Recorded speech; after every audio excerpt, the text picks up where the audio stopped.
Hello everyone and welcome to the Complete Sports Updates. This is the show where the latest and trending stories in the world of sports are brought to you. My name is Abib Kuranga and joining us on today's episode is Deboya Amosu. Together we shall be taking you through the rounds as far as sporting stories in today's episode is concerned. Welcome to the show, boy, and how are you doing today? I'm good, thank you.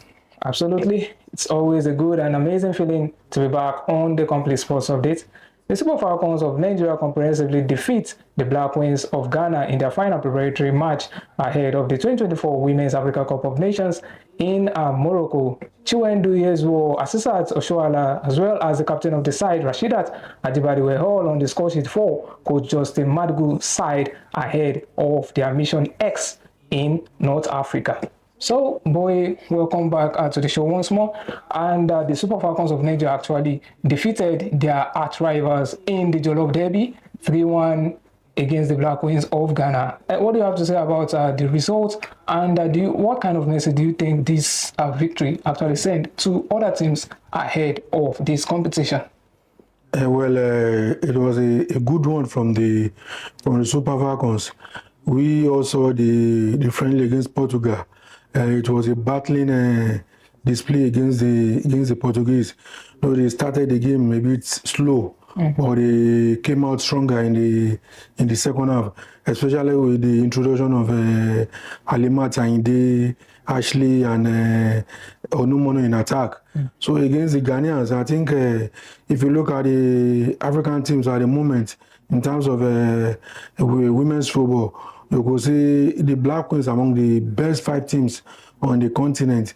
And if you defeated your perennial rivals, one of the best teams on the continent, 3-1 a week before the start of a major tournament, is a big a message to all your titles, to all the other title favorites. That's talking about the host nation Morocco, Bayana of South Africa, who are the holders, and probably the Copper Queens of Zambia, who to me are one of the best teams at the moment. So it's a good one for the Super Falcons. We all know the preparation has not been smooth, but from what we saw against Portugal and the victory against Ghana, it shows the girls are ready and they are up for the battle. Probably we see them win the title for the 10th time at the end of the day. Considering the presence of the Atlas Lionesses of Morocco, the Black Queens of Ghana, as well as Zambia, with the Bayana of South Africa, of course, in equation, do you see the Super Falcons as the clear favorites to win this tournament following their victory against Ghana? Well, I think there is enough quality in the team for the coach to pick, and building his team around a set or a player or a group of players won't be ideal, because you have a lot of young guns in the team, especially in the attack. When you talk about Morisola, Babajide, you talk about Folashade, Jamilosi, the two of them will be making their debut appearance at the WAFCON. You also talk about the new lady, that's Okafor. So it's going to be a difficult task for the coach to even pick who will lead the line. You remember we also have Ifeoma Onumono in the team. So I think there is enough quality, especially in the attack.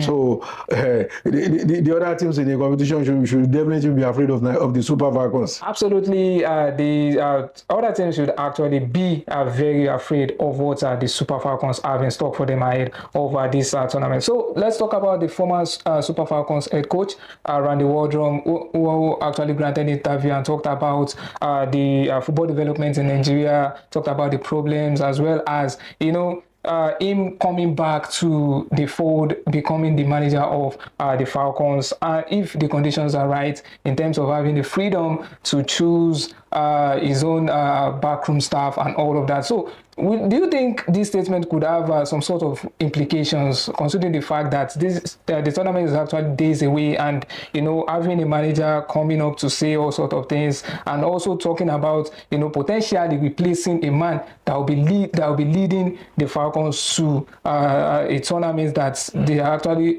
looking up to make it their number 10? Do you think it could somewhat have an implication towards this? Well, personally, I don't think so, because most of the players or even the head coach, there is every possibility that they won't even read that. And for me, to Justin Madugu, even if he probably has a chance of going through what Wadrom said, it should be a motivation for him, because as somebody who worked with Wadrom for like 4 or 5 years, now in charge of the team, where he has a good record going into this tournament. You know, they played 5 matches under him. They've lost only 1. And even in the game that they lost, that was against France, they put up a good performance. So I think it should be a motivation for him to show that, to prove to people that he deserves the job and he can take the Super Falcons to higher ground. Yeah, absolutely. Justin Madugu really have enough to prove as regards to taking the Super Falcons right to the Mission X, winning their 10th Women's Africa Cup of Nations title. Well, we wish the Falcons the very best as far as that quest in accomplishing this mission is concerned. So thank you very much, Abu, for the wonderful and insightful analysis, as always, on Complete Sports of this. Viewers, this is where we're wrapping things up as far as proceedings in today's episode is concerned. Do take care of yourselves and enjoy the rest of the day. Bye for now.